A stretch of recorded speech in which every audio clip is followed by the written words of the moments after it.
Hello everyone, তোমরা সবাই কেমন আছো? আই হোপ তোমরা সবাই ভালো আছো, আর আমরাও কিন্তু বেশ ভালো আছি।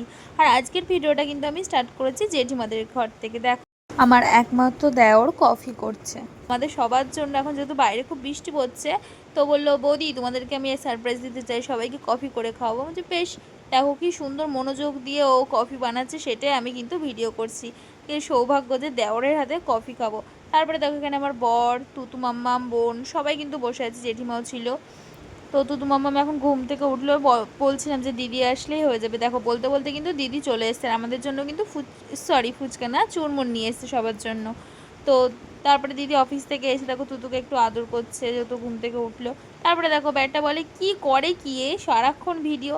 তো আমি এবার ভিডিও করে নিলাম। কফিটা কিন্তু বেশ ভালোই করেছিল, দারুণ করেছিল। এদিকে তুতু মামাম দেখো কত বড় হয়ে যাচ্ছে, আস্তে আস্তে একাই খাওয়া শিখে গেছে।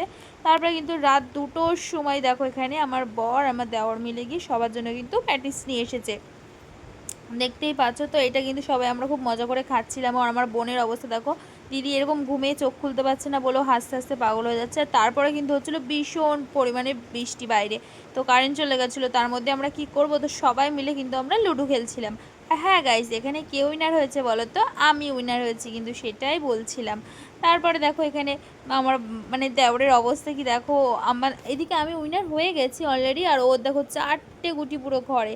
অবশেষে আমি ওর হয়ে একটু খেলে ওকে বাঁচিয়েছি, মানে ও বেরিয়েছে। তারপরে কিন্তু ও হয়ে গেছিলো থার্ড। তারপরে দেখো বৃষ্টির মধ্যে জ্যাঠাদের ঘরের মধ্যে কিন্তু ব্যাঙ, এত বড় একটা সোনা ব্যাঙ ঢুকেছে, সেটাই শেয়ার করলাম। দেখতে পাচ্ছ কেমন করছে, আর কি ছটপট ছটপট করছিল, দেখতেই পাচ্ছ। ভিডিওটা তোমাদের কেমন লাগলো অবশ্যই কমেন্ট করে বলো কিন্তু।